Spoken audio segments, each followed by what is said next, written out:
think, when I look, it's tough because they had a good year.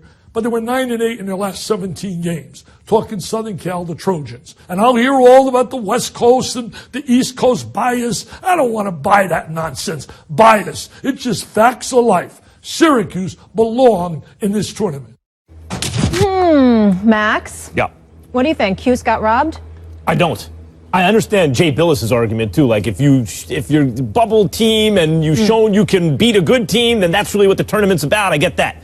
And I get Dick Vitale's argument. Three top 10 teams, though, Matt. Sure. And I, by the way, I even get the Michigan State argument, who's been bad all year and bad in the Big Ten tournament, and they're in an 8-9 game. How does that happen? I get all those arguments. The bottom line, you can't complain if you're a Cuse fan.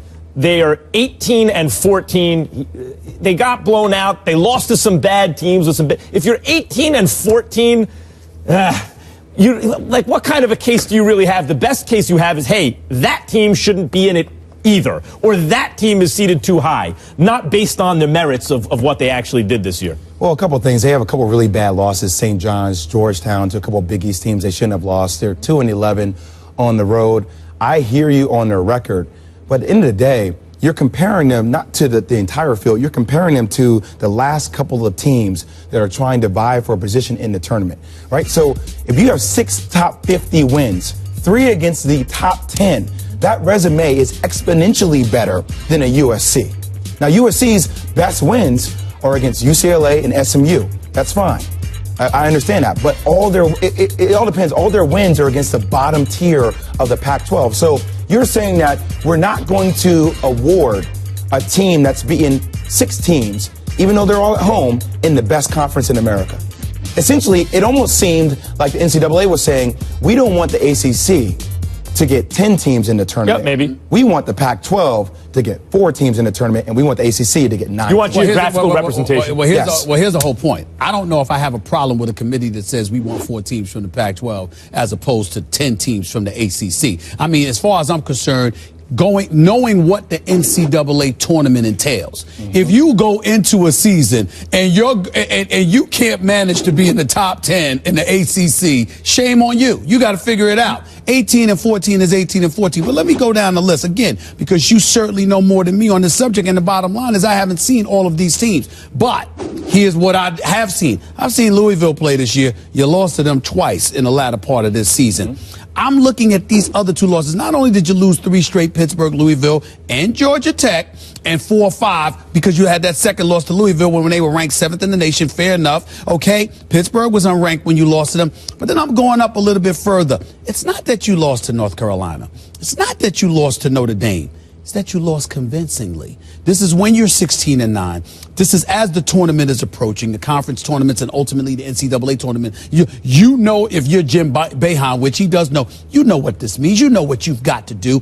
And then your team goes out and you lose to North Carolina on January 16th. You lose to them by 17. You lose to Notre Dame by 18. Those kind of things say something to me. True. Because when you know what's down the pike and you still wet the bed like that, plus you close out the season weekly. Plus you go 2-11 on the road as you just Plus highlighted. You've been blown out by a bad team. And by the way, plus you've been blown out by a bad team. And let's not forget, we want to act like, aesthetics don't matter.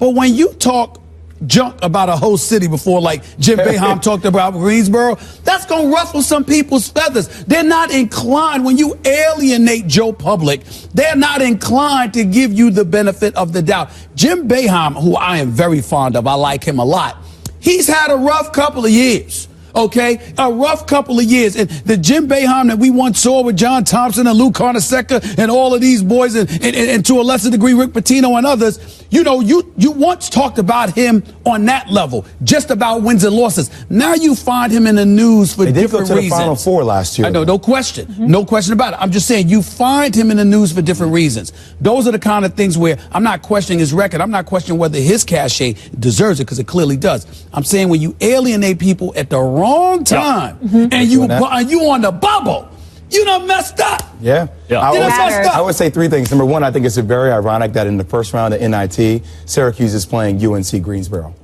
I think it's pretty funny. Right. Still fitting. It is.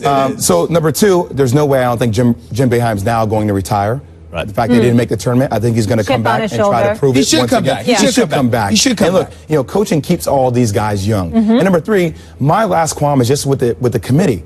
Stop making it a moving target, because each year the conversation changes.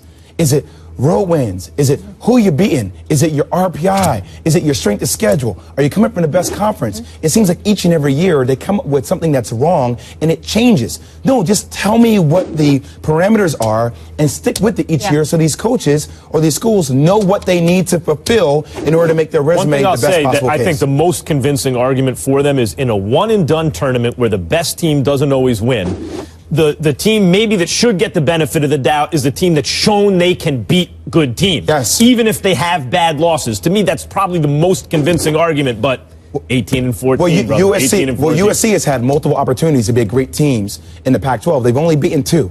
So times that times 3, that's what Syracuse has been able to do. So granted, all these teams have been blown out. He mentioned Georgia Tech beating Syracuse. Georgia Tech also beat North Carolina.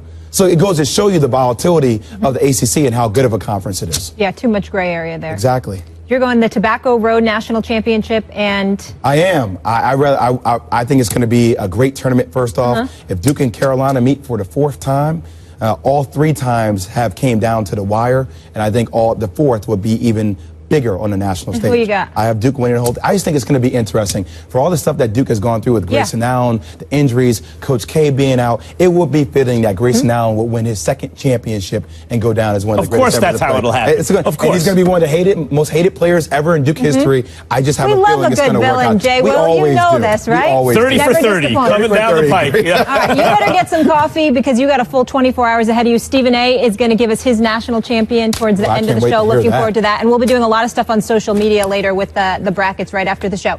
So you need help filling out your bracket. ESPN is the place to be. We'll have a 24-hour tournament challenge marathon starting at 7 p.m. Eastern. Jay will be a part of it. Jay Billis, Seth Greenberg will join us on First Take tomorrow to help you fill out your bracket. Jay, appreciate you. Always good to see you. Thank you kindly.